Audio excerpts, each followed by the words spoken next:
Hey, ladies and gents, it is The Wiz, and I'm here with the review of Maxillius the Harvester, the Mythic Legions action figure.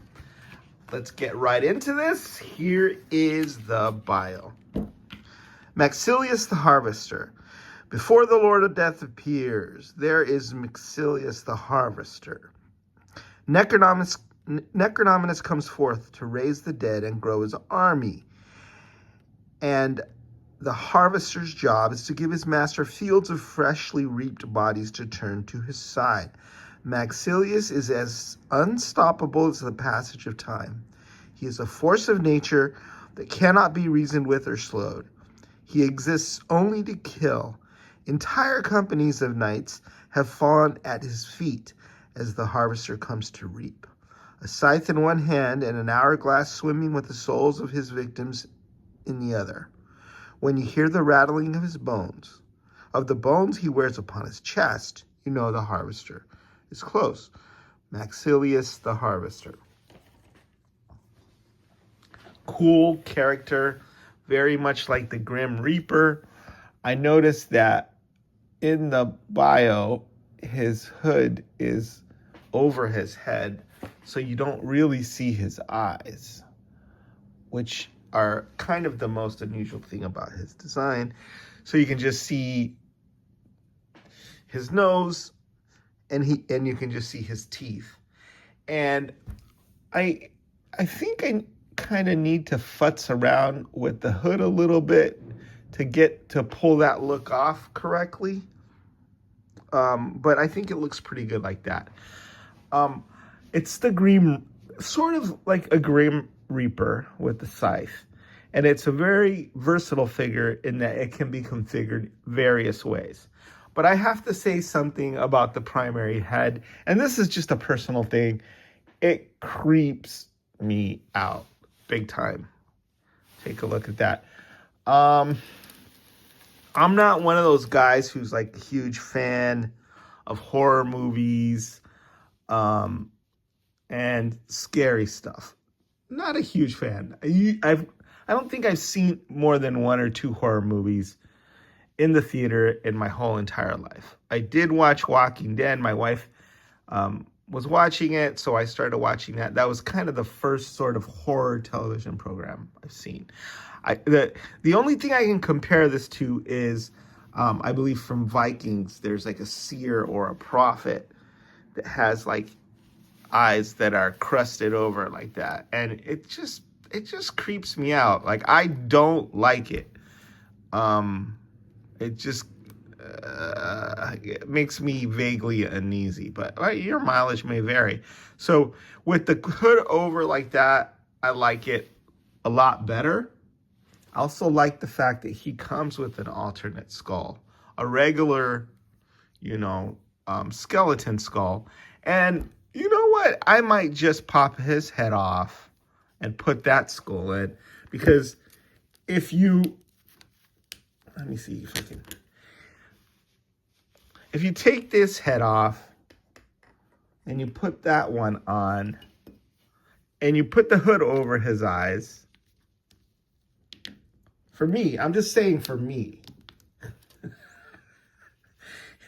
it's the same figure, but now I'm not grossed out by it. It's not the same figure. I mean, he has the hood over his eyes, so you can't really see his eyes.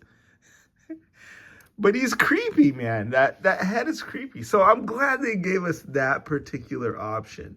Or maybe I'll just get used to it and get desensitized to it, right? But I like this because then I can also have him there without a hood, right? And then I don't have to look at that. And then he's got this really cool, I can only say, bony contraption around his neck. Look at all the detail there. I may end up cannibalizing him, actually, to make him into like an Aztec priest or something. And it's got that same spooky kind of vibe. But I love all these feathers, how detailed the sculpt is on them, the fact that they're colored red. And the Aztecs did some really creepy things where They flayed off people's skin, and then somebody wore it around for a while till it sort of rotted off.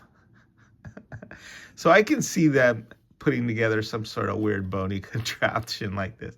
But it's a cool bony contraption. Look, it's got shoulder pads made out of bones, and that's cool to me. Like this whole bony thing, look at that. It's on a chain. It just hangs from there. You've got a mandible, looks like, maybe some pelvic area. It's freaky, but it's really, really cool. And I could see myself, utilizing these very, very unique pauldrons on another figure, like a priest or a warrior, and just having him there as a plain Grim Reaper. That's another option. So, immediately he's just that very cool standard Grim Reaper that we all know, and that we all know is coming for us one day. We all. So I'm kind of removing accessories a little bit. Here is that very cool hourglass that's filled with the souls of the people that he harvests. That's a very, very cool looking accessory. I love that. I like his tattered robe. And the other main thing is the traditional scythe, okay, that comes with the Grim Reaper. I mean, he's got to have that, right? And I like this because it's not a clock, but it's an hourglass, so it gives you that, like, oh, your time's up, right? And the other cool thing that's a very, very neat scythe. Look at how it's all sort of rusty and crusty there along the edge, and it's got cracks and stuff. So it's an ancient,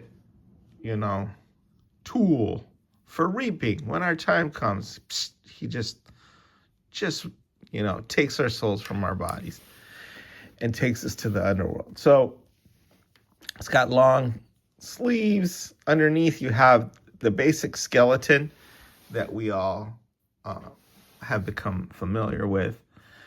And another really cool aspect is the pointy finger. Come on, man.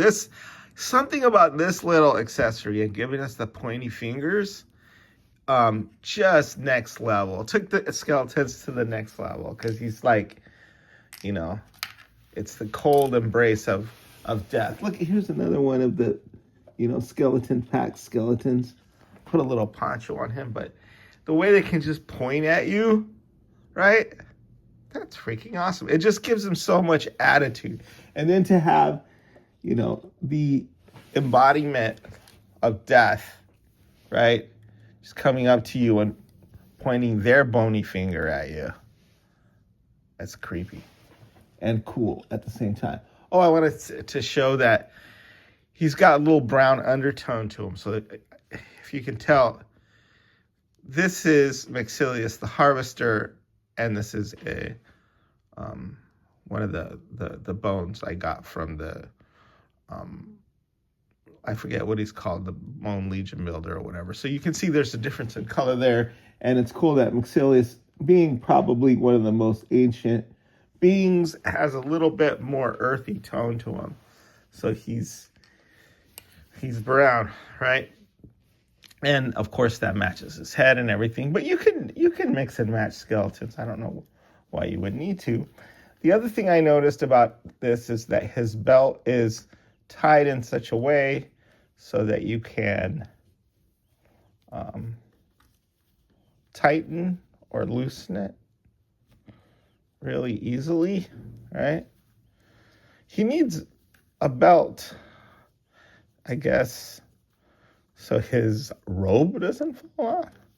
But let's see if we can get a look at what's under Death's robes. See what he's packing, right? Other thing about the robe is you'll notice that there's all these tatters on the ends, which is cool, right? So they've distressed the end of the robe, so he's dragging it along, and it's gotten all these like holes and stuff on it, so that looks cool. So let's see here, what's under the robes of death. It's a regular skeleton, right? So should you want to say, oh, I want to use this robe for a monk, or I want to use, like I said, the parts for a custom, then it's kind of cool that you get a regular skeleton under there. Oops, I didn't, okay. Hold on, let me put his belt back on.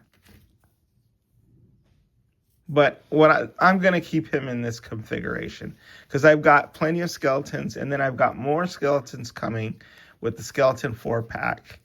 And then, so I don't need any really more plain skeletons. I'm just going to, but I haven't had at least a Grim Reaper type skeleton to this point. So that's my Maxillius, the Harvester, and I think I will use his regular skeleton head on him. Creepy, but then cool at the same time. Let me see here. And you know what there's this pointy hand. He's like, your time is up. I'm here for you. Yes. How cool is that, huh? Okay. Shoot. Maybe I'll give him a little poochie. and let him hang out with the Veluilus Chimera, right? Like a hound of hell. So, a lot of these parts are new, right? We've got this. We've never seen this before, of the very elaborate chest piece. Beautiful wash. I mean, seriously looks like bone that's been out there or, dug up. And then we have this set of pauldrons, which is really, really cool. There's this thing that's reminiscent of like an evil angel. Goes around. But I believe you, I don't know if you can remove that or not.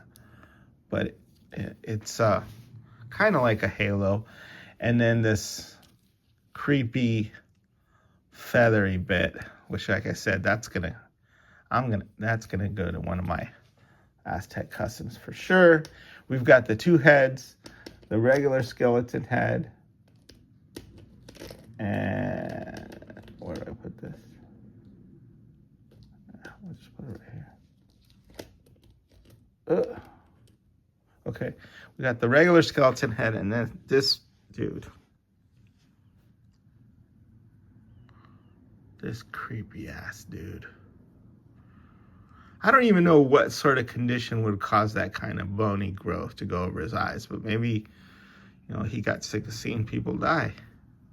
Maybe he doesn't like horror. Maybe he's just led by an inner eye or something prophetic, right?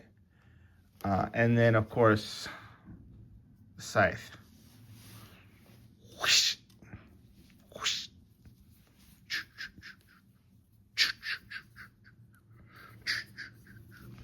Other thing I want to point out about the all-in is that it comes with the skeleton hands and feet pack. So if you need more hands and feet, that's your best bet. 1, 2, 3, 4. So 2 sets of feet.